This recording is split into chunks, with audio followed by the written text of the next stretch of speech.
பருப்பு பொடி, அதுக்கும் கொஞ்சம் தேவையான பொருள் எடுத்து வச்சிருக்கேன். இது துவரம் பருப்பு.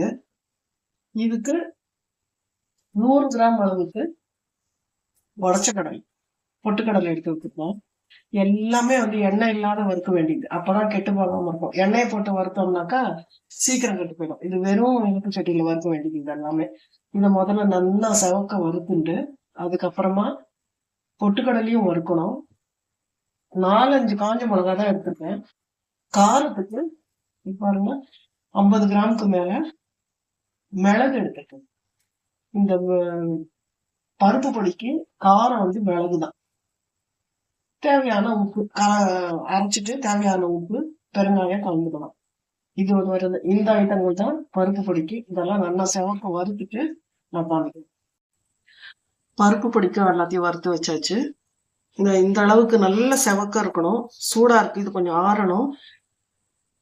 கொஞ்சம் விட்டா கறிக்கிடுமோங்கிற நிலைமையில அவ்வளவு செவக்க வறுக்கணும். அப்பதான் சரியா இருக்கும். உடச்ச கடலையும் பாருங்க நான் நல்லா செவக்க வறுத்து வச்சிருக்கேன். மிளகு அது லேசா கடைசியில அந்த சூடு வர அளவுக்கு வறுத்துருக்கேன். அவ்வளவுதான். காஞ்ச மிளகா, உப்பு மொத்தத்துக்கும் எல்லாத்துக்குமே சேர்த்து வறுத்து வச்சிருக்கேன். இந்த பருப்பு பொடியும் அரைச்சிட்டு தனித்தனியா தான் அரைக்கணும். எல்லாமே அரைச்சிட்டு கலந்துடலாம். பருப்பு பொடி ரெடி ஆயிடுச்சு. கலர் எப்படி வெள்ளையா வந்து பாருங்க. எல்லாம் ரொம்ப காரம் மிளகா போடாத மிளகு போட்டதுனால இந்த கலரு. பருப்பு பொடி ரெடி.